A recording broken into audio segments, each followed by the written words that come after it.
తెలంగాణ గట్టు మీద సందమమయ్యో ఎర్ర మల్లెలు పూసెనంట సందమమయ్యో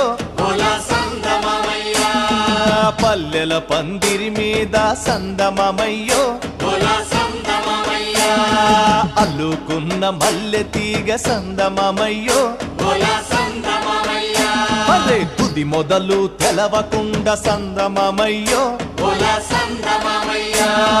పల్లెల పందిరి మీద అల్లుకున్న మల్లె తీగ తుది మొదలు తెలవకుండా చిరిమె కొద్ది ఎదిగనంట కోసె కొద్ది పూసెనంట చిదిమె కొద్ది ఎదిగనంట చందమమయ్యో కోసె కొద్ది పూసెనంట సందమమయ్యో